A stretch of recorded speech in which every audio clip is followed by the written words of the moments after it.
Dummy. The intro. This one's an easy one because we're going to have a lot of shit to cover. I was talking about one of my favorite finishers the other day. And my favorite finisher has been used by like a grand total of 2 people that I can see. And it's one of those moves that looks amazing, seems pretty safe.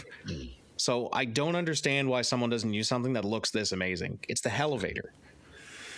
It's the Matt Morgan Hellevator. Matt Morgan, yeah. Puts and then lands them into a side effect, basically. Like flips them into the air. Doesn't Hammerstone do that? Pick him up into suplex, so like he's posting. Yeah. And then you switch your hand positioning to put it in front of underneath his chin. Never mind. And then you flip him down into a side effect. There is a different name for it, and Alexander Hammerstone uses it as his finish now. That's right. Yeah, that's what Connor just said. Okay, yeah. 2 amazing workers, 2 guys. I love Matt Morgan. I was a big TNA mark, obviously, and I love the Matt Morgan finish. So I need to ask you guys, what finishes were underutilized that looked amazing, but never got really used again? So before we get to that, I want to point out that I think the reason that move isn't used as much is because the person that you're giving it to generally would need to be shorter than you every time. Because if they don't know how much they need to tuck in their legs, they're gonna catch their feet every time. Fucking that would be my Matt Morgan was like almost 7 feet tall, right? Yeah, so like that's my thought process on it, because it's not happened to me or you too many times, because we're over 6 foot. We're both 6 and foot, it's straight down too. It'd be different if you were swinging them out sideways. So there's like the Tommy bomb's different when you go. That's what I was about to ask, because I've thought of that retort, and I'm like, well, what about the End of Days? Because the End of Days has a very similar, but they swing out to the side. How tall was Baron Corbin? Pretty tall. I think Baron Corbin was pretty tall. Bishop Dyer. He didn't swing it to the. He didn't swing it to the. He didn't swing it to the side. It was he'd swing them back up, and then the legs would be tucked, and then they'd bring it around. If your legs weren't tucked every time, like someone would catch. I still think I'd call it underutilized then, though, because you got a lot of big dudes. Didn't he do it to fucking Big Show or some shit? Yeah, he's done it to a bunch of crazy people. Yeah. As long as you. And it looks amazing every time. Like it looks devastating. Yeah. I just think with that one, you have time to tuck your legs. With the other one, where it's such a vertical whip down, you wouldn't have time with the momentum. It's so hard, you're not tucking your legs with that. There's G forces, brother. Also, Connors, I didn't know how you didn't pick up on the fact that I said we're both 6'2", just 6'2". Oh, I know. That's why I kept going. Because he knows. He's the taller one. He's like literally fucking corner.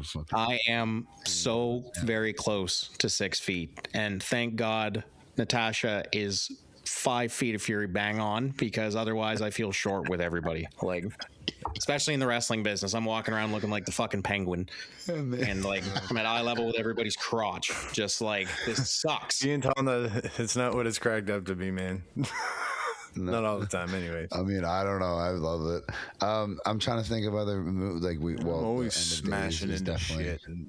Oh yeah. So I'm gonna give you a minute. We'll roll the tape. We'll give you a minute, but I want the finishers that you loved but didn't get used enough. Okay.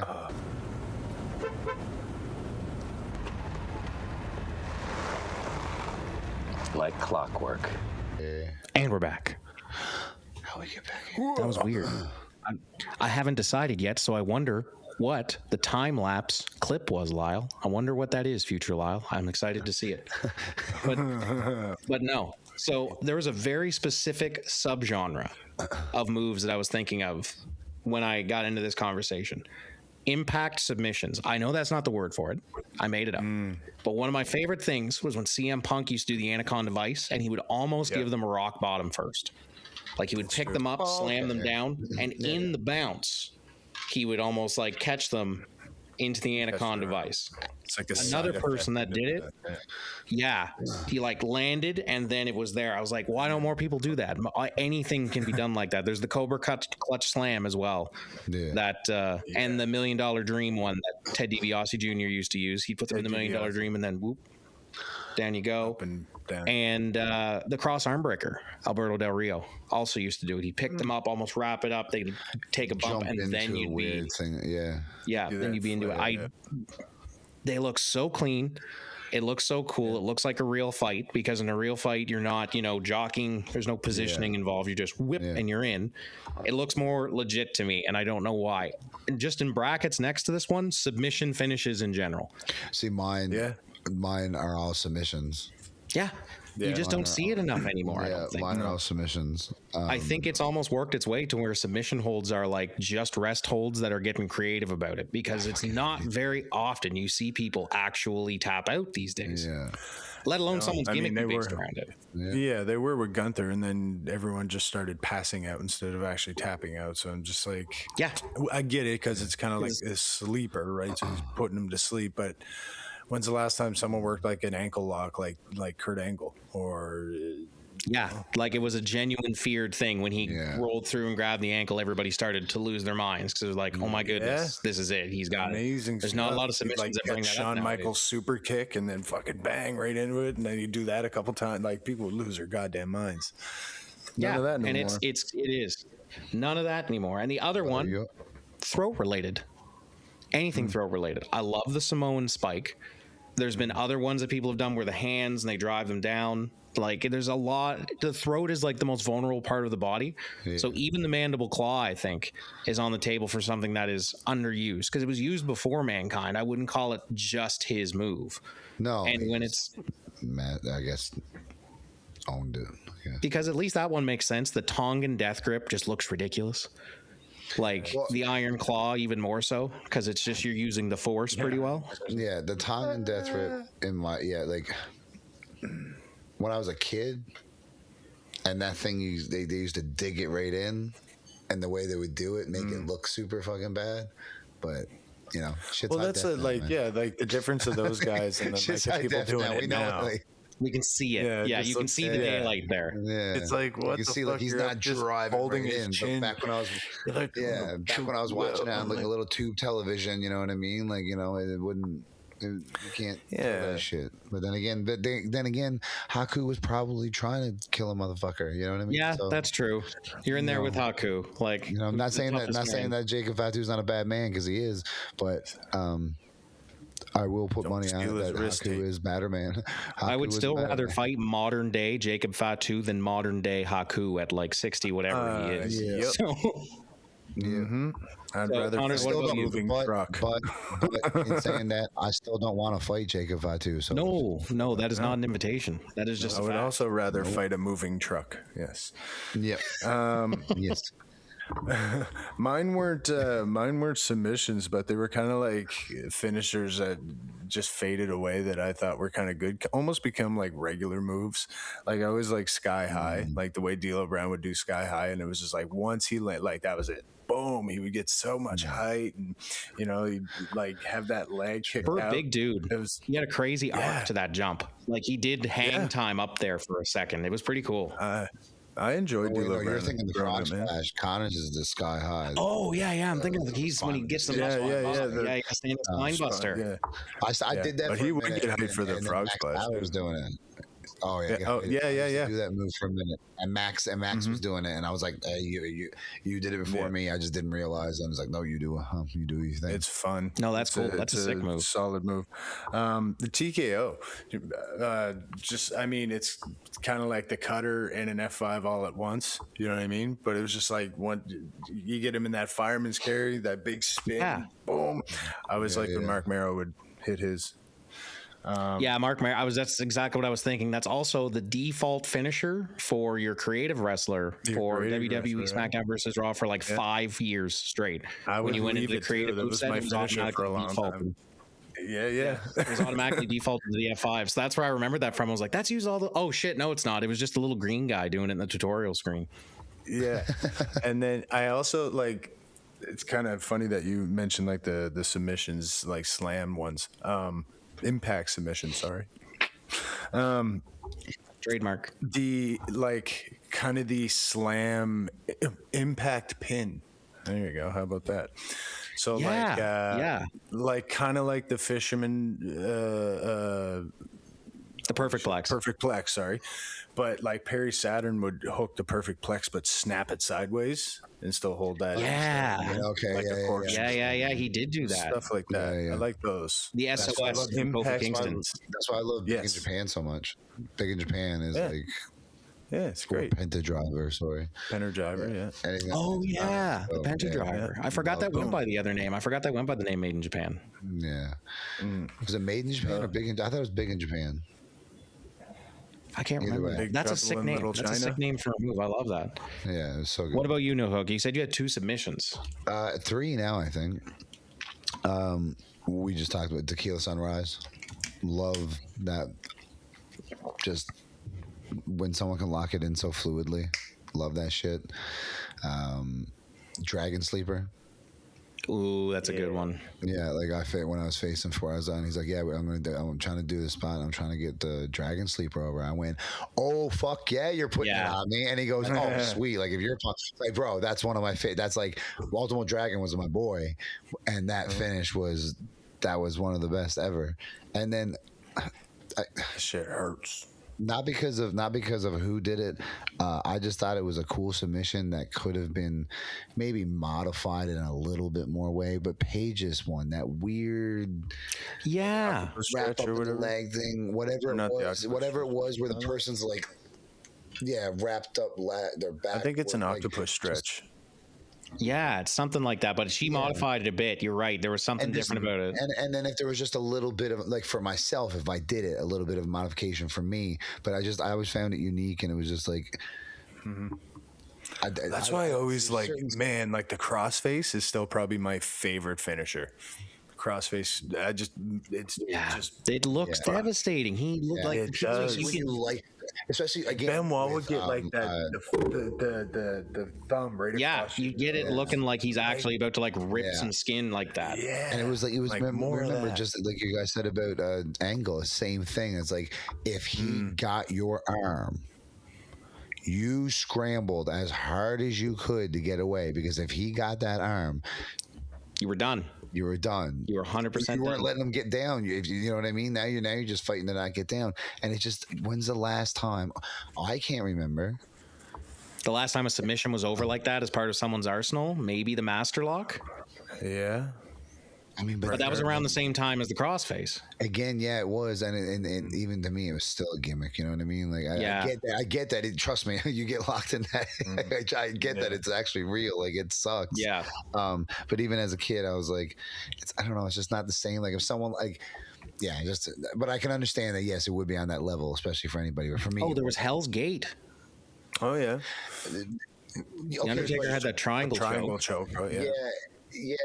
But it wasn't an actual triangle choke, and then it was a weird. Did it look like it was the one thing that Taker's done? I mean, Ronda Rousey did the armbar and stuff like that, but I guess that doesn't count. She legit like a shoot thing, shoot background. But when Taker does it, or not when Taker does it, it's the one thing that Taker does where I'm like, is it? I haven't put anybody in it. Like, I need to be put in it to see. Like, I'm sure it does choke somebody out, but like the way, I don't know, it was maybe because his legs are so long. It's just. I just think it didn't. Yeah, his legs were really long, so it didn't translate well to the TV. And also, it's really difficult to pull something off when you can't see the person taking its face. And it's straight down. Yes, 100%. You can't sell something where you're just the back of your head. You can flail. A lot of people edge sold it really well. One thing I would say when I got somebody in a submission and they put their face down, I grab their hair so people will see their face. Another submission I really like, the gory stretch. So I was gonna say, thank you for bringing that up. I was gonna say gory stretch and gory bomb. The gory bomb's amazing. The gory bomb is underutilized 1,000%. Much. That's funny you brought that up. I was literally watching a match, Terry Funk versus Dory Funk Jr., and they were doing the fucking the thing, and they got to like the gory stretch into a backslide, but I was like, yo, that's good shit. Make it black. Get another a backslide over, brother. I love to see it, but I don't want to see it performed. Was the Vertebraker. Remember the Vertebraker? The Shane Helms move, where that was just insanely reckless for no apparent reason in the ruthless aggression era. Yeah. The double underhook back to back, and he's just praying to God that the guy's got his the guy's tucked, or he's going to go straight down on the top of his head. He didn't invent that, did he? No, I don't know. I think so, because I don't know if I've ever seen. It must be from Japan. Is my thought process. If not him, definitely Japan. Sure. Because like you look at the original actual burning hammer, and the original actual burning hammer is just hope you don't die. Foof. Yeah. Like just that. Yeah, that's Okay. all that. Yeah, so dope. Did you Google the fire? vertebraker was innovated in 1995 by Japanese Joshi wrestler Gene Hackman. I knew it. I fucking knew it.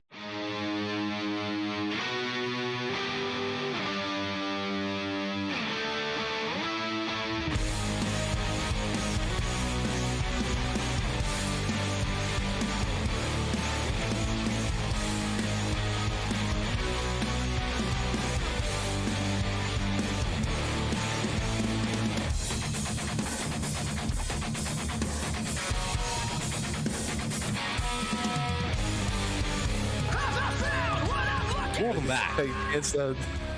I can't. We're Fucking airport. Sabotage everything.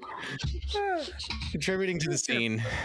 That was Nothing New by Johnny Deathwish. You know what else is nothing new? I was just cracking all the way up this entire time we record this and trying to stitch it into a finished product. Oh my god! Yeah. Jesus. So we're telling stories today. If you can't tell, it's a more personal, in-depth episode of Sabotage Everything with Connors and Newhook, and I am Lyle. We have several stories that we've accumulated over the previous episodes where we keep saying, oh, I got to remind me to tell this next time. So we've just compiled them all. And so put on the 24-hour Fireplace channel on a different device than you're watching us The on. Simpsons one.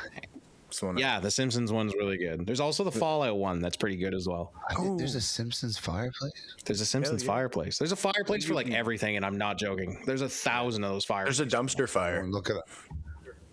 I used to put the dumpster fire on. Yeah, there's a dumpster. I will get distracted. I get distracted enough as it is, so I will not look this up now. But. All right.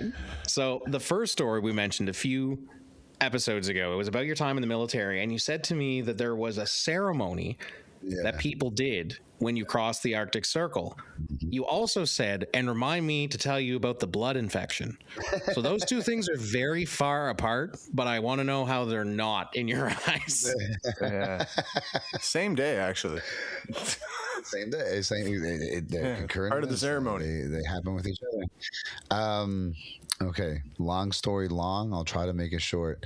The Navy, when you cross the Arctic Circle or the equator, you do ceremonies. So in the Arctic Circle, we didn't do a full-on ceremony because you're up in the cold, everything. So it's very quick, very short. I can't fully remember exactly what we did, but it was the crossing the equator one. That was the blood infection one. When we went to set up the ceremony, how it's all set up is there's King Neptune. He comes out. And it's like it's usually like the engineering chief or the combat, like one of the chiefs, and then Is he dressed I up? thought Does he have a trident? I was about to say, I was like, hold on, we can't just brush over this. So you're telling me this guy comes out in gimmick with a fucking trident and says, "We've crossed the equator," and slams whatever it. Whatever the thing is, and then of course he has like his little mermaid, whatever, whatever, you know, slow motion. So yeah, he comes out. He's got like, he gets like he's on like a little platform, whatever they make, little throne for him. And of course, he's got like his little mermaid girl, fucking whatever. He's got sirens. Higher up, whatever up higher up ship wife that he has, because I don't give a fuck anymore. So those two are there, wife. And then Is that like a work wife? Yeah, come on, everybody knows it.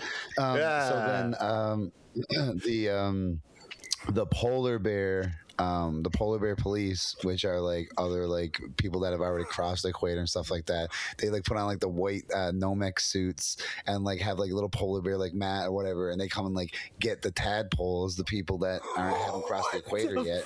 What Wait, the did they make you fuck? do acid before they do any of this shit? What the fuck? Man, when you told me, oh yeah, we have a ceremony in the military when Put we you cross on the equator, I was not drugs. expecting King Neptune and the polar pup. What the fuck? Holy fuck! So This reminds me of the Christmas movie when they're trying with the fucking Yukon. What's his name? The claymation Rudolph the Red-Nosed Reindeer. The Island Hell of Misfit yeah. Toys is what you're thinking of. oh my god. So what happens with the tadpoles? We're back at the tadpoles. Yeah, so the tadpoles, the guys who haven't crossed the border yet, or the equator yet, get put in front of King Neptune, and he says his speech, whatever it may be. I can't remember. It's just something, traditional, typical, whatever it is, and we have to agree that he set some rules or something like that. And then, like, we have to agree to it. I think vaguely. And then the next step is we have to eat a cookie that has been soaked in like fish brine or just like fish stuff, whatever. And then either inject it with something as well, fish, whatever. And then Holy fuck! Then we got to go to the next spot, and then What a then we cookie. get like this. Then we get like this fish paste, gut paste that gets wiped out, like painted on our face, and then we have to get dipped in this pool that has like fish heads in it, or like whatever. A lot of fish. Yeah, well, you're crossing the equator. Yeah. Fucking and then we have hazing to the and then, max. so then we get dunked in this pool. It's just a little kiddie pool and it has the stuff in it. And then they literally, you have to like they make it safe. So they get you to sit down on the little That's thing nice. next to it, so that and then two guys will grab you and dunk you in it, and You then get baptized in the back up. fish. Yeah, basically. But Yeah, you get yeah. dumped in it, baits up. So then it's just boom. They have control of it, and they know they're going to bring you back up right away. That's how Okay, the blood infection happened, isn't it? So, what had happened when we were setting up for it, we got called to go do a mission. We had to go. I'm not going to get into details. Yeah. But, our mission was to get drugs off the sea and stuff like that. We got intel, and that intel got moved up. So, okay, we'll put this on break. We'll cross the equator in a couple days. We'll do the ceremony in a couple days, whatever. See you soon, Neptune. Yeah, right. So as that was all getting set up that day, and again, when shit goes down, stuff like this would obviously get pushed to the wayside, and Yeah, people might for forget. like the defense of the country. Yes, that makes much more sense. So, Yes. yeah. So somebody But the tadpoles. left out some of the fish heads and everything like that, and didn't either didn't put it in the cooler or didn't cover it properly, anything, whatever it was. So Only 2 or fresh 3 days fish later. heads. 2 or 3 days later, we go do the ceremony. We go through the whole thing. I've sent you pictures of it. Yes. And then the picture of me when I get dunked, I'm an asshole. I'm a big guy. The two people that were dunking me are people that we always like when we play sports. It's always jaw-jacking. It's just fun. Like there's no heat, there's no anger, but it's always competitiveness. Just shit These talk. guys, Yeah. shit talking. So these guys dunk me, and then I fucking hold you send under. myself in and take them with me. I take them into the pool with me. So all three of us are dunked in, and then we all stand up and get out. I go wash myself off. They got like little makeshift shower there and everything like that. Okay, cool. I go to go shower off. I think I was done for the day, or I had to go get some sleep and then get up in the middle of the night. Whenever I woke up the next time, it could have been either 8 to 12 or 16 hours later, whatever it was. I go to get out of the bed, and I was in the middle rack, and as soon as I land, I just fucking collapsed. Leg just gives right out on me. I was like, what was that? Like, I was like, it wasn't dead sleep or nothing. I get up, and there's a little line started from my ankle. Little tiny line. When I say a microscopic cut on my fucking ankle, right above my ankle bone to the back a little bit was a little nick I wash myself, everything like that. I clean myself off. I guess I never scrubbed down there. Don't matter, man. 4-day-old fish juice. It happened at the moment of impact, right? Yeah, Like, and it was fucking snap. Like, I'll never fucking want to touch it. Like snapper, it was red snapper. Don't ever fucking. I never ate it before, anyways. But like, I don't ever fucking bring it around me now. It's delicious. he'll take the mahi, but he won't take the red snapper. Yeah. So then, it was coming up my leg. I go to medic bay, and they're like, all right, there's a blood infection. So they catch it in time. I got to go on IV for a couple of days. But as I'm going in, a chief is coming in. He had a microscopic cut on his wrist. I remember him washing off right next to me, like in our clothes before we went and showered.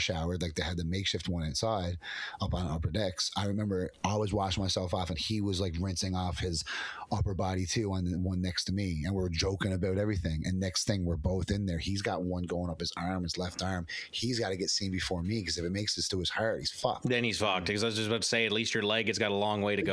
That's why they're like, hey, we're going to see you in about 20 minutes. We got to see him now type thing. I was like, I'll keep an eye on it. You know what I mean? Like, it's not going anywhere too fast. You start feeling you want to eat human flesh, ring a bell, call somebody. Or go swimming. That happened.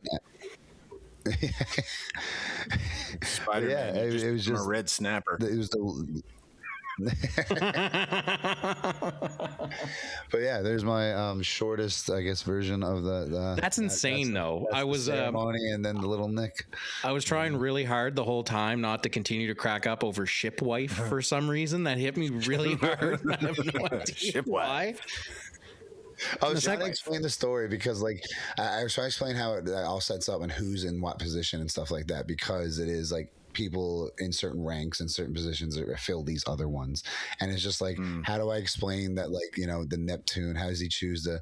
And it's like, who gives a fuck if you're in the Navy and you don't think that you're gone on a fucking deployment, and I'm not saying they're fucking having sex and shit like that, but it's someone that you can lean on. You know what I mean? You're gone for 6 months. It's someone that you can lean on them when you're naked, and just be like, yeah, it's like a work husband or like a work wife. You know what I mean? But like, yeah, it's like, can you wash my back? And there's different levels to it all. With fish juice. You know what I mean? I wasn't insinuating anything, but it was just like, I didn't know how to say it better. It's like work wife. It's just like ship wife. It's, you know what I mean? I love it. It's a rank now. It's a rank now. And the second one, you sent me a text today. Of course it's rank. And you said, and I quote, remind me to tell the airport story. And then Connor's followed up with the largest unintentional bang I have ever heard. And that could mean like 8 things. So what happened at the airport? Oh, man. You want to start for a second, Connor? Because I got... Yeah. Okay, so we were going to Pro Wrestling Ontario that weekend, in New Frontier, I think. Yeah. So we check in and all that stuff, and our bags are gone on the plane. We're sitting at the bar before we go, and we got a bunch of time, so we're just hanging out and had a beer, and then 2 people showed up, and we started just shooting the shit with these 2 nice people at the bar and talking business and things like that. And so we were like, all right, you know, gotta go. So they packed up their stuff and headed to the line. It ended up they were on the same flight. So we finished our beer, and we grabbed our stuff, and we were shortly behind them. So we went use the bathroom right quick. Sorry, we did take it. Yeah, that's right. Took a piss super quick. Had to dump my water and all that stuff. That's right. So we were like right behind them. So we were right behind them.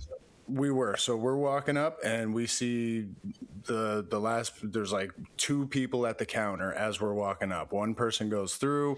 We walk up behind the person at the counter. They send them through, and then we were like, hey, you know, whatever. We put our passports and our tickets and all that stuff down.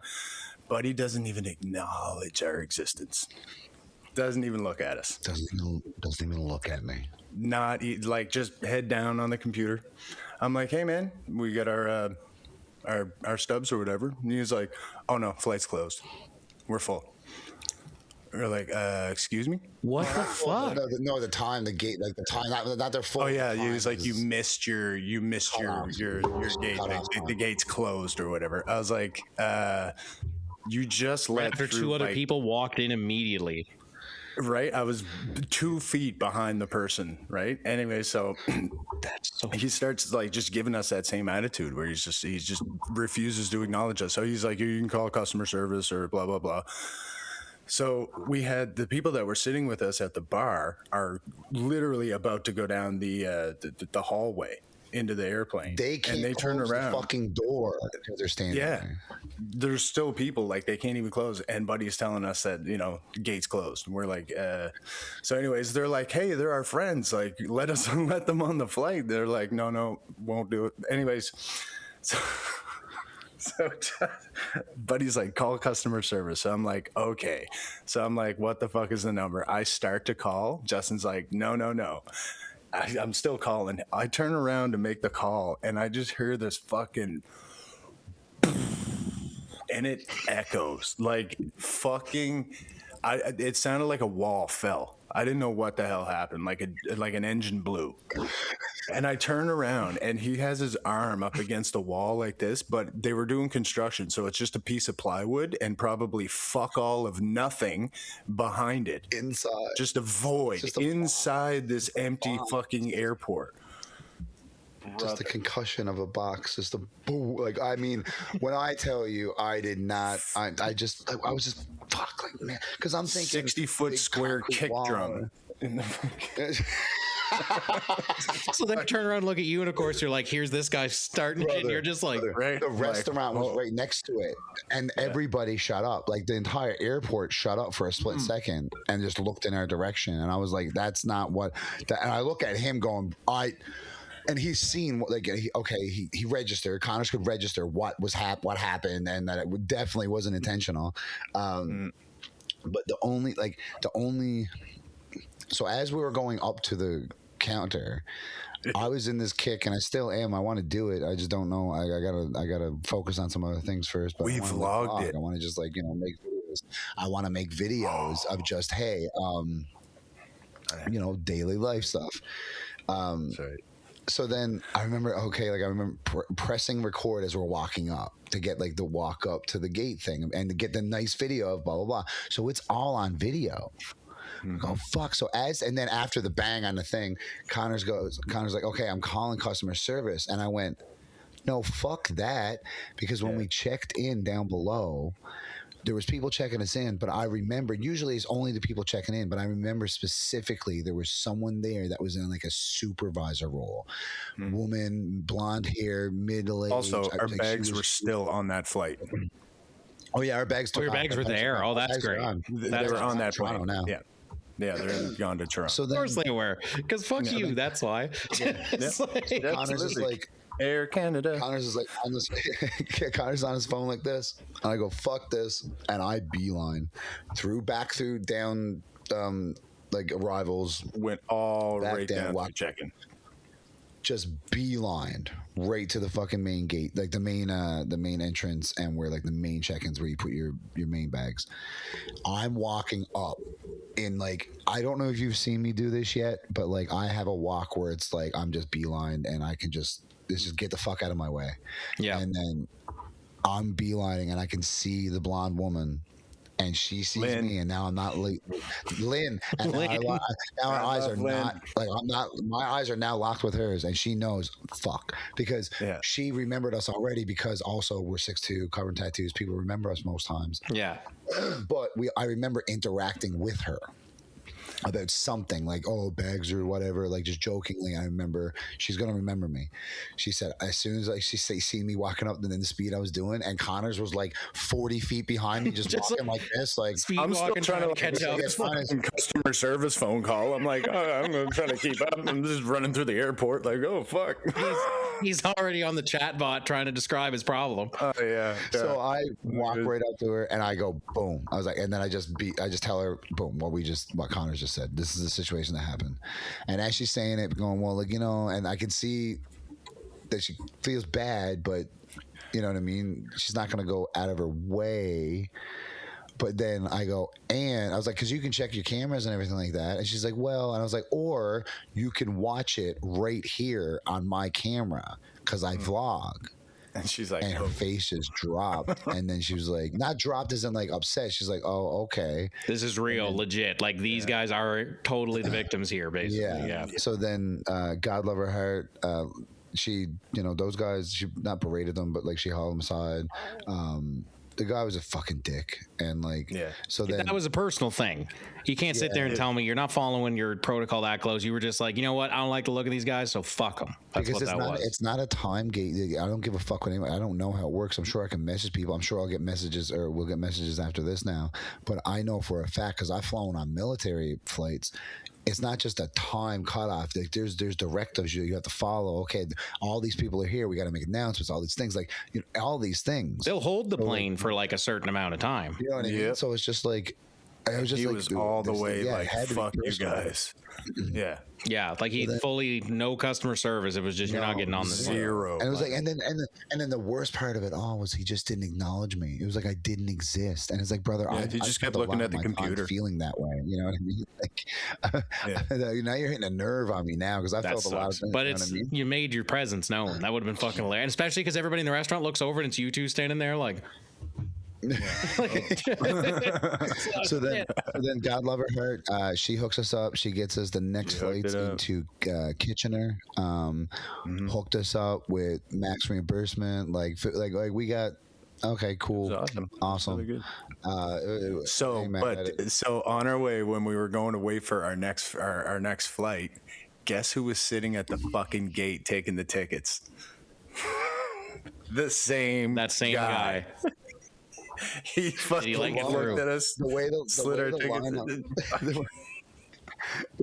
lineup was going was it was single lane, and then it was going to split off into two for the coming up because most times there's two people checking in, sometimes there's three on a kiosk on the other side. So as this lane is splitting in left or right, I look back at Connor's and I'm like, if I go in this guy's lane, I'm gonna say something. Yeah, it's and like, he's just like, are we here in time? And he was just like he was like, I'll go left, you go right. So because like if I had to go through, I would have just been like, someone's getting in trouble. No, I would have just been. I would have made sure that he had to interact with me in some way. I would have just made sure he had to talk to me, and I'd be like, "Am I in time? Like, did I get here in time? Are you sure?" Just seeing his eyes was enough. But and I said this earlier when the reason I told it because I was telling Emily the story. And I was like, yeah, Connor's like said, don't go right, don't say that. And I was like, because I would if it wasn't for someone there, I would have been an idiot. Like if there's not someone there to fucking sometimes tell me to be like, don't do that. I'm gonna be the fucking idiot, and I'll admit that because sometimes you deserve it. That guy had no reason whatsoever to treat us the way he did.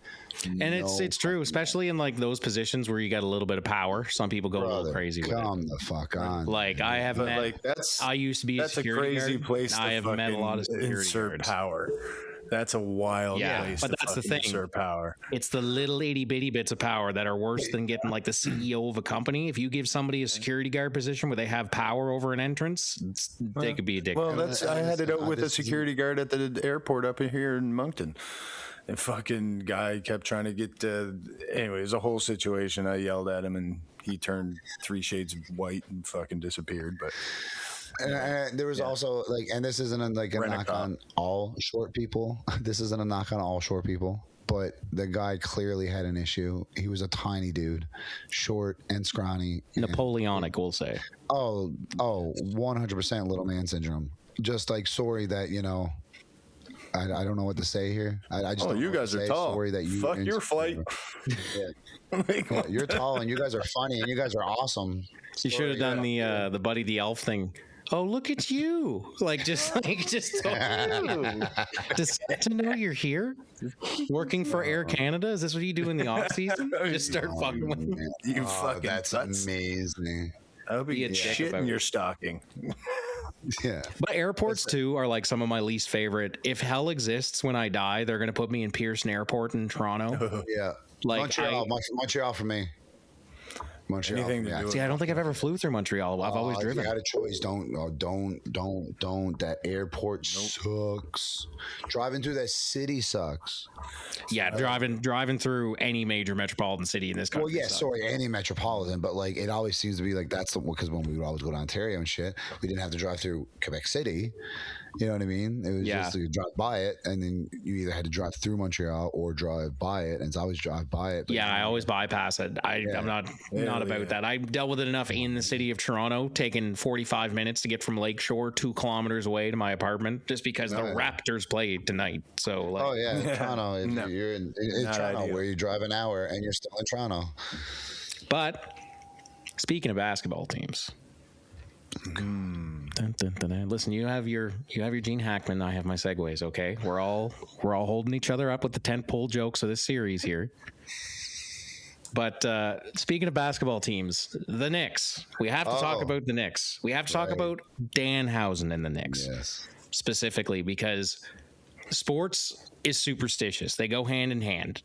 Always do. There's some really weird superstition shit that's gone on. Especially with team sports. Baseball is really superstitious. 100%. Basketball, not so much. But Danhousen has gotten himself to like an A-list celebrity level in the city of New York. Yeah. Because there's many people who are convinced that his uncursing of the team is what won them the championship because they went 13-1 after he did it. I mean, do you think that's what caused the riots? In the pudding. No, I think the riots were caused by Hennessy, by the looks of the videos that I've seen, and a lot of pent up angst. Yeah. They love it. I've been watching the Knicks fans react on the streets, and it's just people throwing bottles of Hennessy around, burning stuff. I'm like, this is over a basketball game. Like, is the Knicks Is the Knicks in the no? Where's the Knicks at? They're not in the Bronx, are they? The Knicks are in Madison Square Garden. That's their home arena. Yes, that's right. Because what's the other? The Nets. The Nets are in Brooklyn. The Nets are in Brooklyn, right? At the Barclays. Yes, that's right. Okay, I was trying to figure out. But is this an example? And like I listened to another podcast where this was brought up, and I thought it was a really good point, and they didn't cover it much. Is this an example of truly a gimmick breaking in to the main line, orbit of celebrity? Oh yeah. First since the 80s, I think, where everybody's like, no, that shit's real. Like, that shit's real. You know what I mean? Like, everybody was on board with it.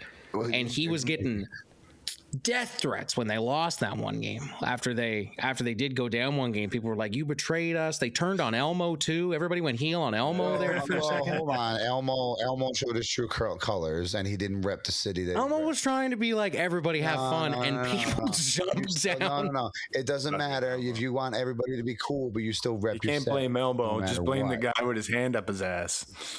I was going to say, he had one hand up his ass and everybody's foot going down his throat because I was like, brother, this is a Muppet. We're Twitter beefing with a Muppet right now. Nah, you rep your set. I fully support that he should have been 100% go Knicks go. But where's Sesame Street located in New York? It's still New York. It is in New York. I have. It is New York. Yeah, Sesame Street's apparently in New York. Yeah, like that's where it's rep. That's what I'm saying. Rep your set. Like if you're Washington from the city, or some bullshit. Yeah, no. I don't think it would go well if Sesame Street was in Washington right now. Oh my god.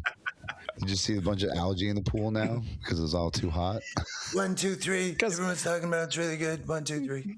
I knew it. I was like, there's gonna be a Trump impression. It's gonna just fucking. We hate Grover.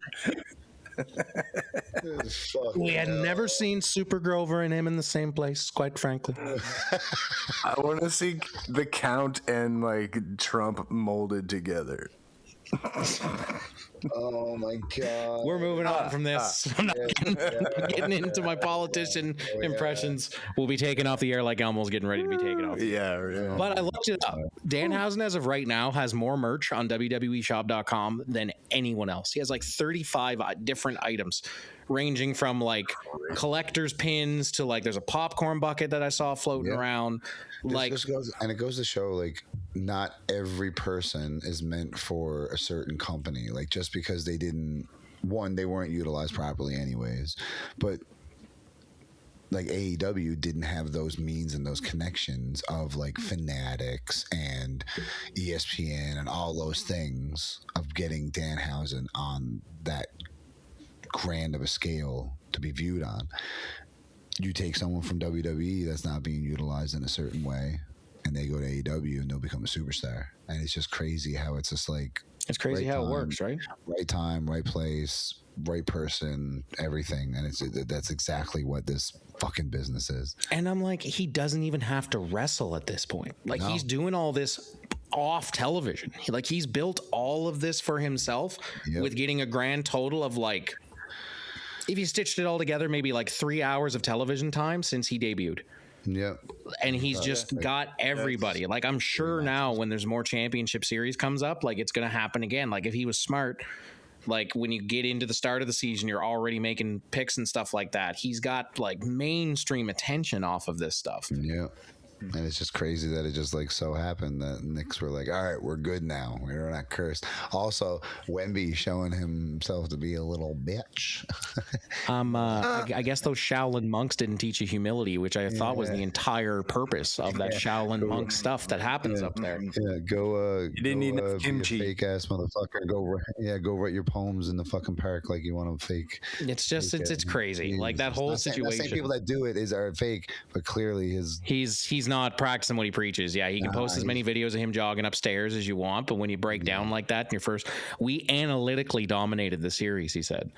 We analytically dominated the series. Analytically, you lost 4-1, I thought that's what the two numbers say. But if we're going to get like... As Method Man said, Knicks in 5. Knicks in 5. And Danhousen to the moon.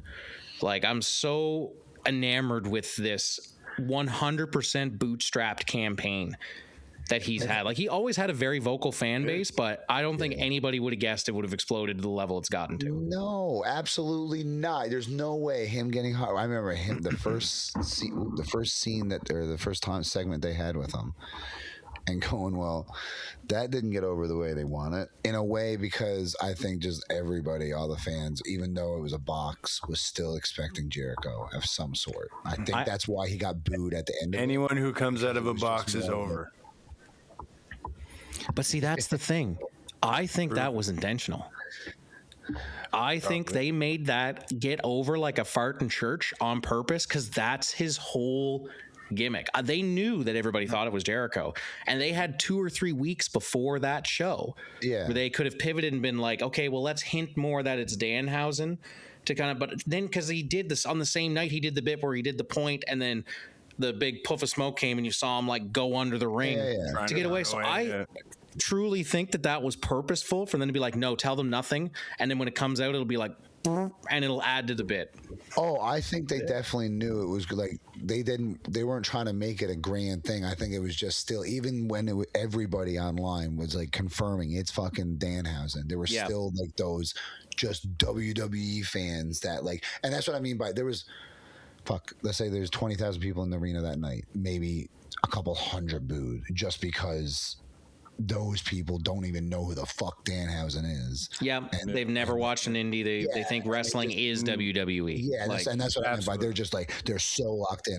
That's what I mean by booing. There was a couple, and then the next week, magic. Yeah, and then right from there, it was awesome. He's I love it that it's in a time as well where you've got Obafemi being a fucking just monster. For the first time in a long time, everybody that's in a big position that everyone's interested in seeing, it's a lot of new faces. Yes. It is. Obviously, you've got your Romans that are always going to be there, and you've got your Codys, but it's almost getting to the point where these side stories are getting way, like Oba, I think, is one of the most over people in the company right now. I think people want to see Oba on their TV screens more than they want to see like a lot of the champions, quite honestly. I do. I believe. Just, it's crazy. And whatever comes out of that through the summertime, I think they'd be crazy not to put the belt on them. But speaking of somebody who doesn't seem to have a typical direction right now, I can't remember who it was that put it in the chat, but somebody said he felt like since Road Dogg had left the WWE writing team, that's where things kind of went sideways. That was Connors. Connors, what do you mean by that? Because I have a point that I think you're correct, but tell me what you meant by that. I don't know if it has to do with, I don't know if Road Dogg, what seemed like what little input he was allowed to actually fucking get over, or what we were allowed to see, it just felt like there was still an essence of not the Attitude Era, but just the back then of like, maybe not a finish, but just it had an aesthetic to it. There was a different feel of like the way they would approach a match, or like maybe it was just a spot in a match, but everything just feels so overly rehearsed and you're waiting for the spot. But I don't know, it's just ever since Road Dogg left, it's so cookie cutter. Where Road Dogg, I don't know, again, I don't know if it's him in particular, but it feels like Triple H is now like the last person from that era to even be involved, I think. I mean, Randy Orton's there, but whatever. And Triple H almost at this point kind of feels like he's the like face of the organization. That's about it. It doesn't feel like he has as much power to call the shots now, because I think if he did, there would be no Travis Scott at WrestleMania nonsense. Quite honestly, the way I feel, the way you described it is like there's lack of depth now. Yeah, no, that's a good. It's way very much.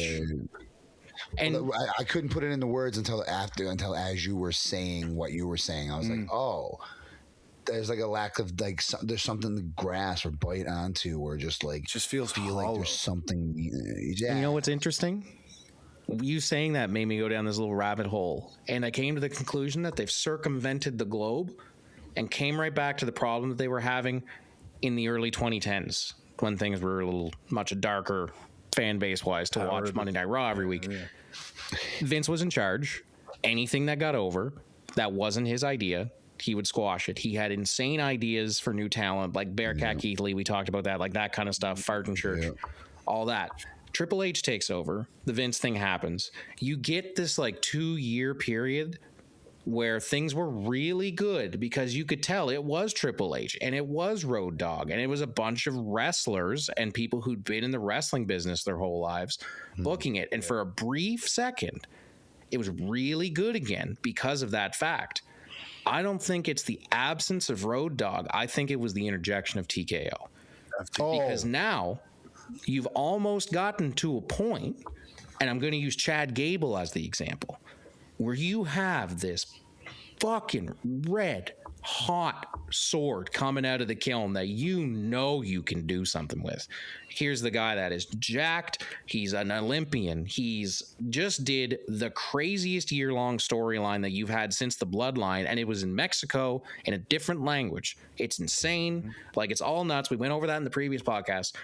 But the exact same problem exists, but it's just a different avenue to get there, because now TKO is like, well, that wasn't in our plan. Like, we have all these plans, we have these big celebrities, and we have these angles that we, or statistically we know we're going to make money because these people are involved. And like, we're doing this and this date and this and this date, and it has to work because we want this celebrity to be there. And it's almost like the same problem exists of things not organically being able to get over, but for very vastly different reasons. One, because the guy in charge was like totally out of touch.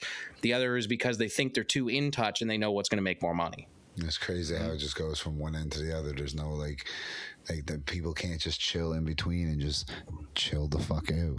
Yeah, it passes through the in between so quick. You get this little brief moment or a time period of like, holy shit, this is all so good right now, and then it was really good. Yeah, it felt like because somebody said Triple H went from like the most. Yeah, Triple H went from one of the most celebrated bookers, because they were like, we're back, everything's going great. And then as soon as TKO came in, and now there's a bunch of billionaires in the kitchen, and they're booking things very much like UFC style. Like, here's these two big names. We're going to build up for 4 months. Anything else that comes in, that's not part of the plan, so we're not going to run with it. Like, it comes down to, in my eyes, is two different forms of greed. Vince had the greed of it all had to be his way, and it had to work out his way, and now it's gone to the money side of things now. Because from what you hear from on like dirt sheets and interviews and stuff, Vince cared about the family price, wanted all the families to be there because he understood that was the sustainability. He was building new generations. I understand the model that he had. His booking, whatever, that's another fucking 18 podcasts that we can talk about. But I agree with his business model of family oriented stuff like that, stuff that I would love to implement in our company more once we get to understanding more how we can tier things, and we're working on it. And obviously we're not saying Vince McMahon's a good person. The guy's a sex pest. He's an idiot.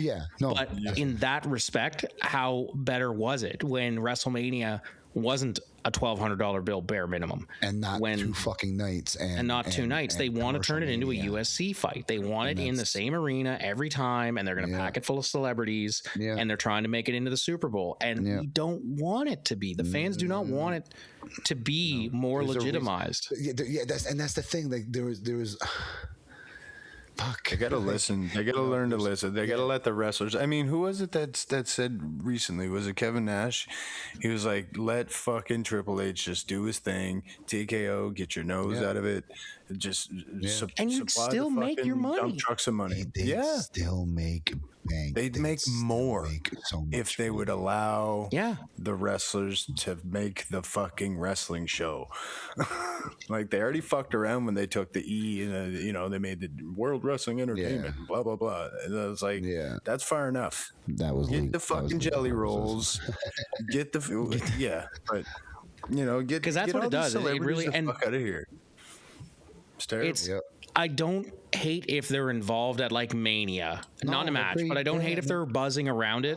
But we've got like Little Yachty is like a feature on SmackDown now. He seems to like it and he seems to be good at it. So like he's a different story. But the ones that just keep gravitating back and circling around, like there's a WrestleMania. Remember when WrestleMania, like at the end of WrestleMania, that's like a storied thing.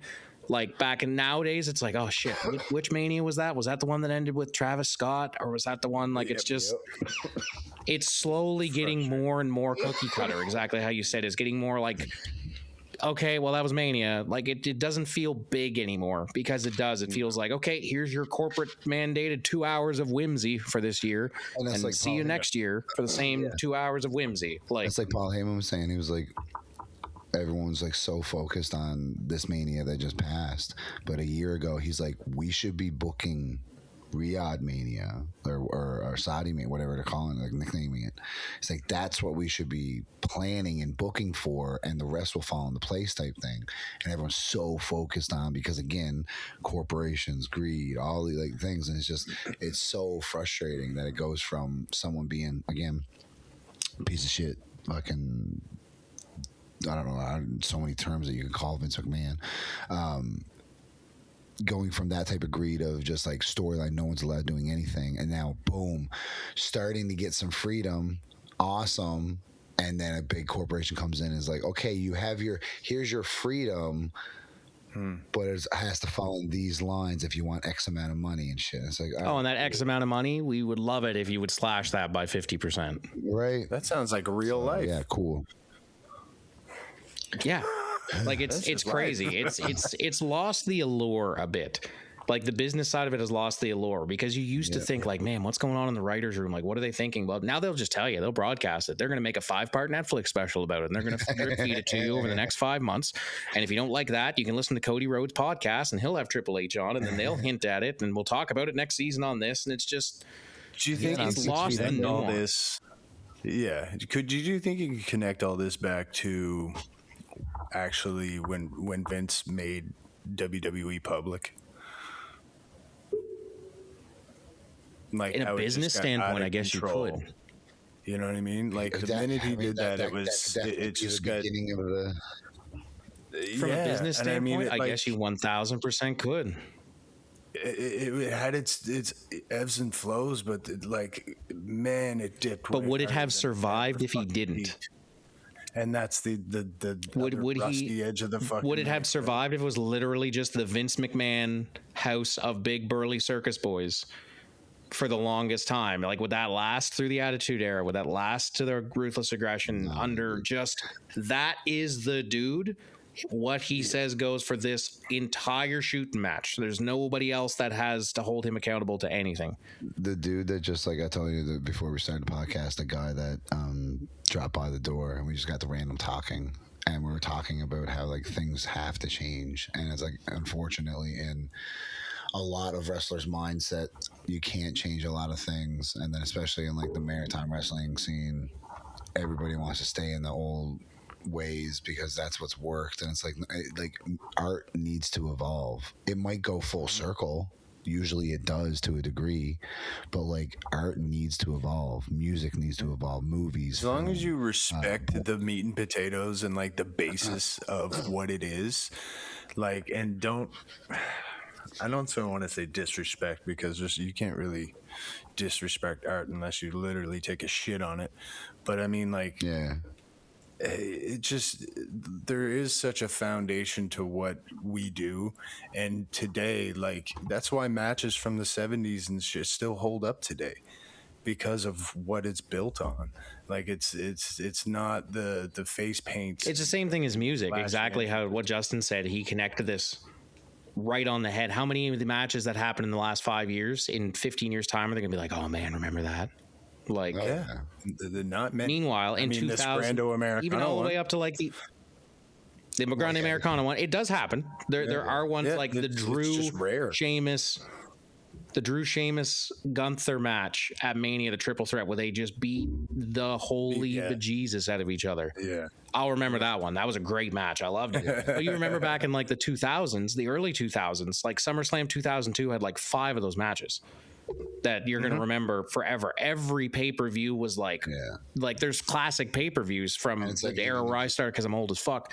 There's classic pay-per-views from when I started watching it, and people are looking at it like, man, those were the days. Look, you used to have a whole card of just this storyline's popping, this storyline's popping. Like, there's the triple threat TLC somewhere. You don't necessarily need to remember all of them. It's like, as soon as it pops up, you're like, oh, right, this one. Yeah. Oh, man. But you bring up a match from SummerSlam 2022, I couldn't tell you the card.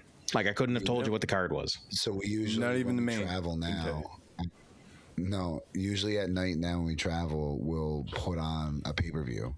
We'll just put it on the phone, put it up on the dash, and just let it play through.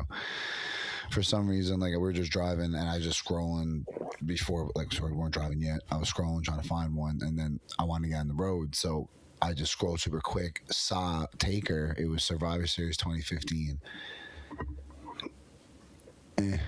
Yeah. Like, I forgot how, like, that time frame was so blah at a time frame. NXT was popping off, but I found like a lot of the main roster was just like, I'm not roster, sorry, the shows. It was just like, what is going on? And I didn't remember it until it started, because I started wrestling in 2014. Well, you think fucking 2014 and Connor started just after. Austin retired in 2013. He left. Which is for good in 2013. Like, so if you use that as like a turning point of like, after everything after that is like, what the fuck are you guys doing? Because like, just before Austin left, it started to get real fucking clowny, and then it just again, it got shaky bad. Yeah. I mean, the power of the people and all that bullshit. Like, people power. Oh my god. Yeah, and the problem was, that's when I got into wrestling the hardest, because I was in high school then. Like, I was in high school in 2013. I graduated in 2013. So that's when I'm supposed to be like watching it all the time. That's when I'm target audience. Yeah, that's when I'm like target audience level. Like, you want this group of people to watch your show, and the target audience from wrestling is like 18 to 30-year-old male, right? Or whatever the hell it will be in the TV thing. And so I'm supposed to love this the most, and it's like the fallout of the Nexus losing to John Cena and Bret Hart. Like, it's just, it's crazy. Yeah, it was just not a...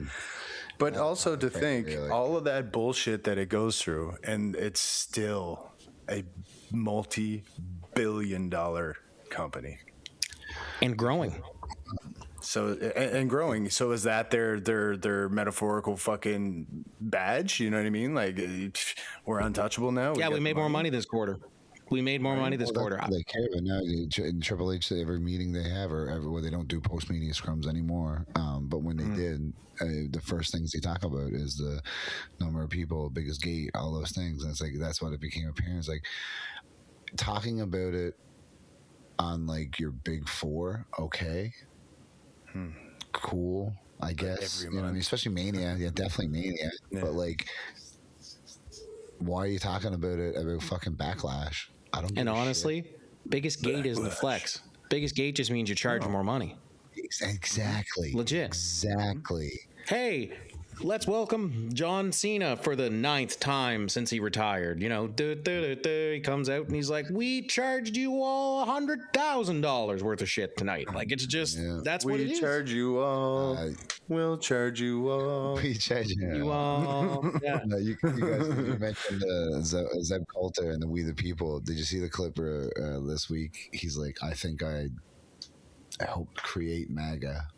He was when he was doing the We the People thing. Yeah, when he was doing the We the People thing, just starting it off. That idea from and me. then he was saying that he was doing his speech, whatever it was, his rhetoric that he would do about immigration and shit like that. And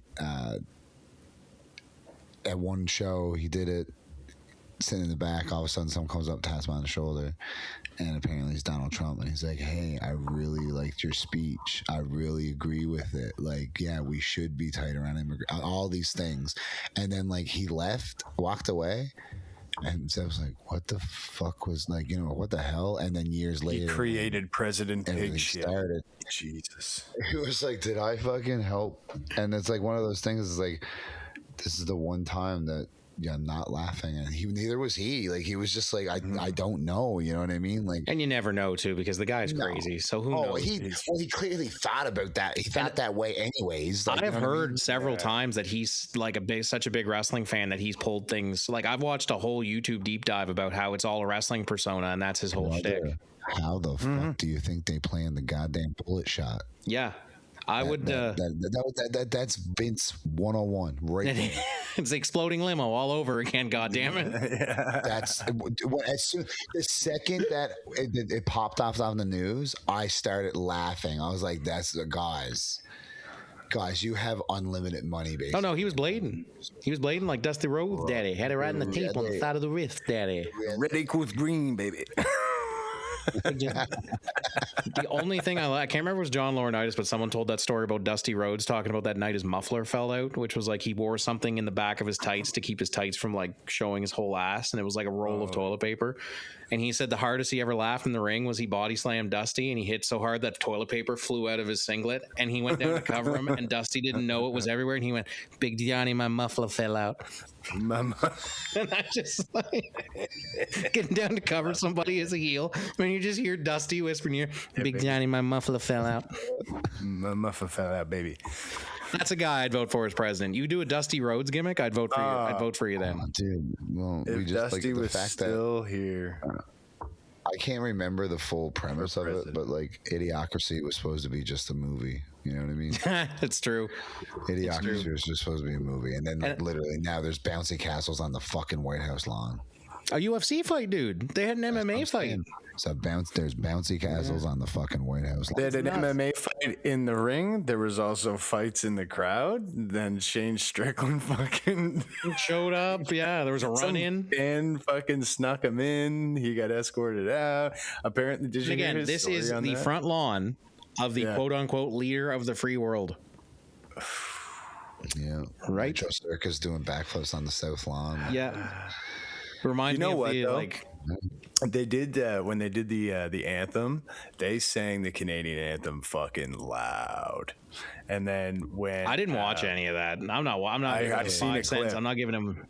I just seen a clip on Instagram, and then I think it was a hockey game or some other thing in Canada when they did the U.S. Anthem. It was just seasoned booze. Yeah. Oh yeah, that was when he just first got into power. It was during the NHL playoffs. I remember that. But actually, I think it was just recently too. Yeah.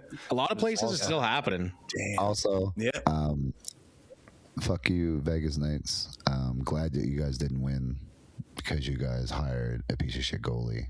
That was I agree. A lot of those things. I agree. They're also just cheaters. They do the cap circumvention, and I could do a whole fucking podcast on those goddamn bastards. Fucking anyway, I'm not getting on that diatribe. I love seeing social media clips of hearing like 20,000 people, 16,000 people chanting "No means no." Like that. Yeah, it was amazing. I love it when the fans like galvanize against that shit.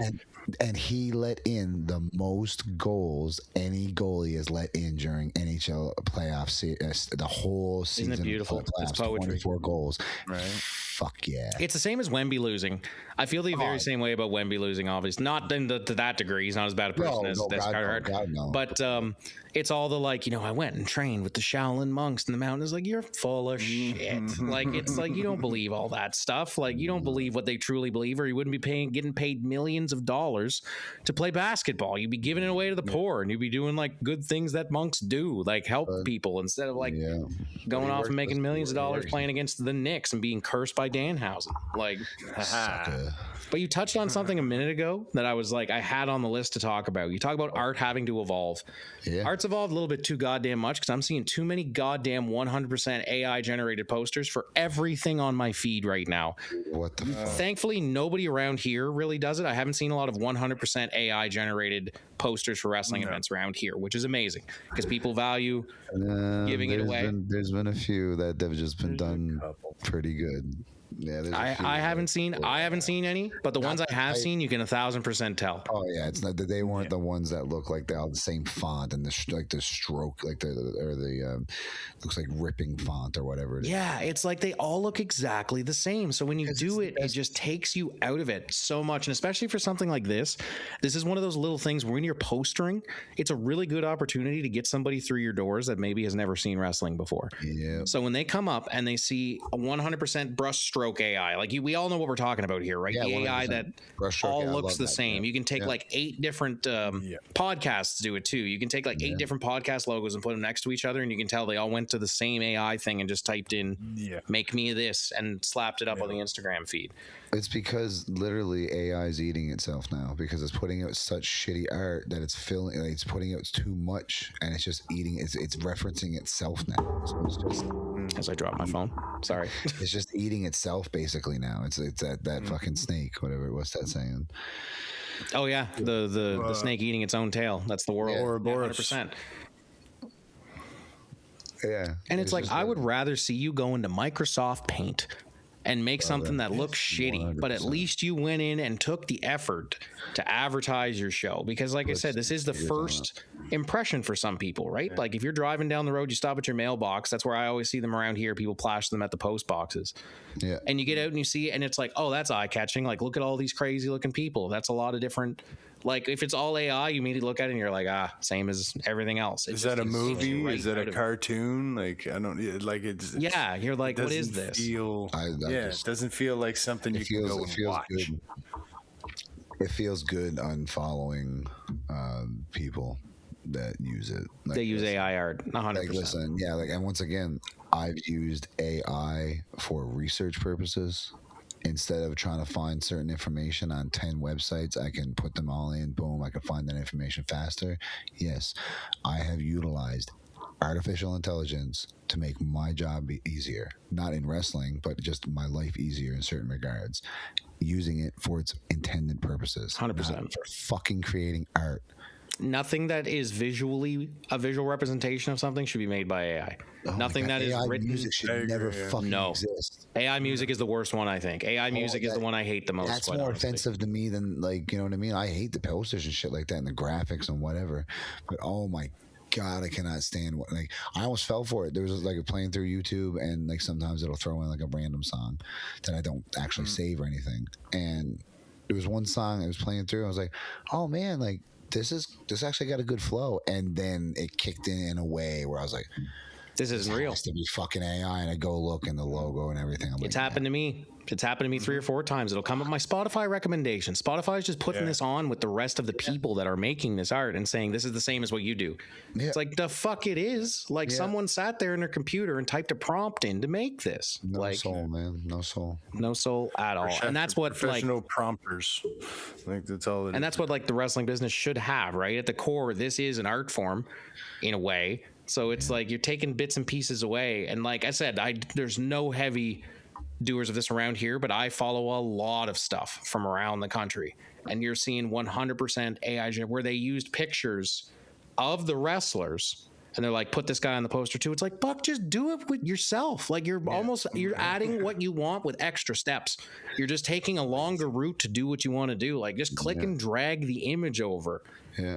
It's just, there's like, man, seeing people on posters that they don't look like that at all, and I'm not talking about like physical, like, oh, they're making them look more ripped. It gets their hands wrong and shit. It gets their facial features wrong. Like that's the like I said, I'm not knocking anybody to use it to try to make themselves feel better or anything like that. But it's like if you put up a poster and you put up a guy that looks like he's tough as hell and he looks like he's gonna knock people out, and then when he actually comes out of the fucking curtain, he looks like a bag of milk. Yeah. Like, as a fan, I would be offended, want my money back. False But there's people around here in the Maritimes, there's people around in the Ontario, there's people around all over the world that just run carny bullshit and they don't care. And once they got your money, they don't give a fuck. And it's their true colors. And it's like, unfortunately, there's fans that just give their good faith to wrestling. Oh, man, that's so true. I've never thought of it that, but you're right. Sometimes you forget that there can be a dark side to this as a fan. Why do you think that all the companies, like we tried not doing it at first, but like we had to throw it at the top of our fucking posters eventually. We tried not putting like live pro wrestling at the top of our posters because, like, sure, our posters are a little bit more detailed as well, so like I can understand. Like I did some research with some people, sent it out to people that weren't wrestling fans. They're like, oh yeah, we don't know if this is a play or a movie or anything. And I'm like, okay, no, that's fair to a degree, because some of our posters have been a little bit more artsy than a wrestling poster. Yeah. I can get it, sure, especially if you're just walking by. Sure, if you're looking right at it and you're holding it, looking at your phone, sure, you're gonna know that's a wrestling yeah, there you go. Yeah, would you know that? Yeah, I suppose. But it says right? North Pro Wrestling. But it's not huge is the thing, right? So someone walking by. I suppose. No, I can see it. No. Right. So especially to the completely I'm thinking as somebody who's been into this for his whole life, so I need to go in as the uninitiated. Yeah, and it's still like North Pro is big on some of our posters, but then it's Canadian wrestling isn't. And it's like I wanted to do like an Armageddon. That's why we did the Armageddon poster, because like it was Armageddon on Argyle. Armageddon on Argyle. It just all fell into place. Mm-hmm. But one of my favorite movies is Armageddon. So I was like, fuck it. Movie. I was like, fuck it. I've always loved the vinyl album thing. Why not just make a little album cover? You know what I mean? Like, and yeah. But again, at least there's some thought to it. There's some soul to that, and you're not just make me an Armageddon wrestling poster. Go, whatever it is. Like we'll just and then see where it's going to end up. You know what I mean? Yeah, like see what it turns into. All those names are like. On the album, the wording going around the album is the song or the artists. All that is all. I made sure I could fit everybody that was on the show on that going around. It's just the little tiny details that I've tried to, and Connor's and like both of us have tried to express to other companies, and it's always like, why? Who gives a fuck? And it's like, well, because when you do the little things, the people that do it might be only fucking 10 people that catch on to it, but then they go, oh man, they put in a little thought on, oh, okay. Yeah. You know what I mean? And then it's just because I love it, they love it, that's cool. It didn't take any extra effort. It didn't take any it's not ruining anyone's day. It's not making anyone's life worse. You know what I mean? So like it's just frustrating, and it's just like it gets to a point where you're like, okay, I guess we won't have fun. Yeah, and that's what it sucks the fun out of it, because then you're just like, like this was made, like especially when it's super obvious. Like you can use AI and then retool it. Like I know some people take an AI image and then they bring it into editing suite and they tweak the hell out of it and turn it. They basically give it like the base shape, like how an artist draws the circle with the X in it, and then they draw all the other details. It's like, okay, I'll give that a pass. But it's just the regurgitated one where they go into the bar and are like, make me something that looks like this. It looks like the other 1,000 ones that are like that. Yeah. And then they send it on down the road. Like it's, and then in 4 months' time, it's going to be a different style. Oh, yeah. But it'll be flooded everywhere as well. It's just if we have drinking water left over from all these data centers they're talking about building on the East Coast. Oh my god. I don't feel there's a lot of people that would like to raid those places and get the copper and everything like that. That's exactly what I said. I was like, if they built those on the East Coast of Canada, they're gonna rip all the copper. Connors is like, I already know where the airbands are. All that fucking copper. Them data centers. all the Fuck copper outta wire. here. We're going to steal all the copper wire. But you said before, it doesn't hurt any, it doesn't make anybody's day worse. What won't make your day worse is hitting the subscribe button that's down there. Down there? Down there? Where the hell am I? Where's my window? Down here. Up here.